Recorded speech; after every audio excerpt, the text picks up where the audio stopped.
E aí, bora mergulhar na incrível jornada de um medicamento? A gente vai ver de tudo um pouco. Desde o que acontece lá dentro do nosso corpo até os cuidados essenciais que garantem um tratamento seguro e eficaz. Vamos juntos entender o que realmente existe por trás de uma simples receita médica? Pois é, né? Uma prescrição parece ser só um pedaço de papel, mas ela é só a pontinha do iceberg. Por baixo da superfície existe um universo de ciência e uma série de procedimentos super rigorosos para proteger a nossa saúde. E a gente vai explorar os dois lados dessa história hoje. Para começar, vamos direto para a ciência. Todo medicamento, quando entra no nosso organismo, embarca em duas jornadas ao mesmo tempo. A primeira delas é sobre como nosso corpo reage e lida com ele. Ok, segura esse nome. Farmacocinética. Pensa que é tipo o Waze do medicamento, sabe? É o estudo de todo o percurso que ele faz, desde a hora que entra no corpo até o momento em que ele vai embora. E esse caminho tem um roteiro muito bem definido, que a gente conhece pela sigla ADME. Primeiro, a absorção. O remédio cai na corrente sanguínea. Depois, a distribuição, que é quando ele é entregue onde precisa agir. Aí vem a metabolização, uma transformação que acontece principalmente no fígado. E, por fim, a excreção, quando o corpo dá tchau para ele. Esse é o processo ADM.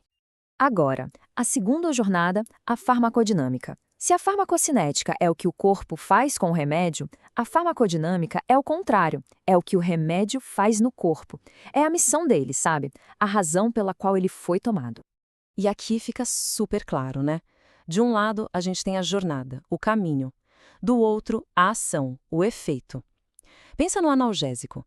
Ele precisa viajar pelo corpo, isso é a cinética, para no final aliviar a dor, isso é a dinâmica.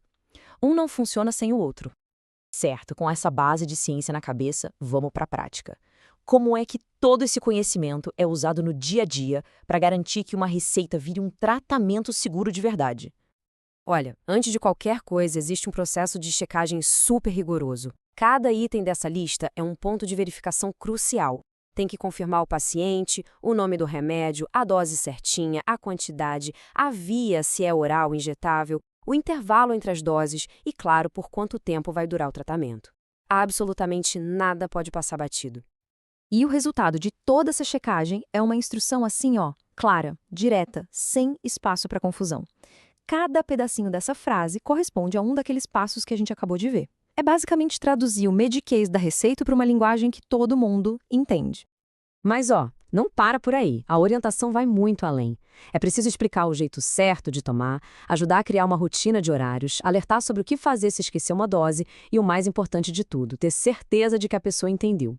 Aquela pergunta final, poderia me dizer como vai tomar esse medicamento? Ela é a chave de ouro para fechar o atendimento. Vamos ver isso funcionando na vida real com um cenário bem prático. Aqui, uma boa orientação não é só um detalhe, ela é absolutamente essencial para a segurança de quem vai tomar o remédio. Imagina a cena: um paciente idoso, o que já acende um alerta para ter um cuidado redobrado. A prescrição é clara: um comprimido 4 vezes ao dia por 10 dias. Parece simples, né? Mas os detalhes aqui fazem toda a diferença. Então, o primeiro passo é a matemática. 4 comprimidos por dia, durante 10 dias, isso dá um total de 40 comprimidos. Entregar a quantidade exata é o primeiro passo para garantir que o tratamento seja feito do início ao fim, como deve ser.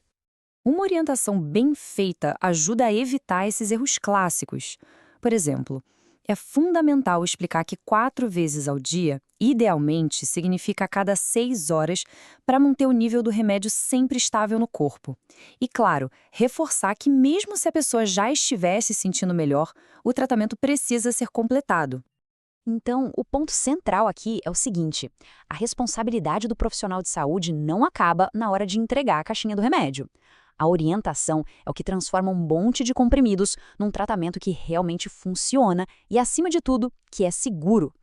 Agora vamos para um segundo estudo de caso. O foco muda da comunicação para outra habilidade super crítica, a matemática precisa na hora de calcular as doses. Pensa nessa situação aqui, que acontece todo dia. A receita pede 250 miligramas de um medicamento. Só que na farmácia, o que tem disponível é um frasco com 1 grama em pó. E agora? Como é que se faz para garantir que a pessoa receba a dose exata? Um errinho de cálculo aqui pode ser bem sério. Bom, a solução vem nesse passo a passo. Primeiro, a gente converte as unidades. 1 grama é o mesmo que 1000 miligramas. Segundo, a gente mistura o pó do frasco com 2 mililitros de um diluente. Pronto, agora a gente tem uma solução líquida. A concentração dela passa a ser 500 miligramas por mililitro. Com essa informação, a conta final fica fácil. Para conseguir os 250 miligramas da receita, é só aspirar exatamente meio mililitro. E essa talvez seja a lição mais importante da nossa conversa inteira. Dose, medida em miligramas, é a quantidade de remédio. Volume, medido em mililitros, é a quantidade de líquido. Confundir essas duas coisas é um dos erros mais perigosos que existem na área da saúde. A concentração é a pecinha que conecta um ao outro. E a gente fecha com essa reflexão. Desde entender a viagem de um remédio no corpo até calcular o volume exato de uma injeção, fica claro que a segurança do paciente é construída com conhecimento, precisão e muita comunicação. Cada pequeno passo feito da forma correta é, na verdade, uma barreira gigante contra um grande erro.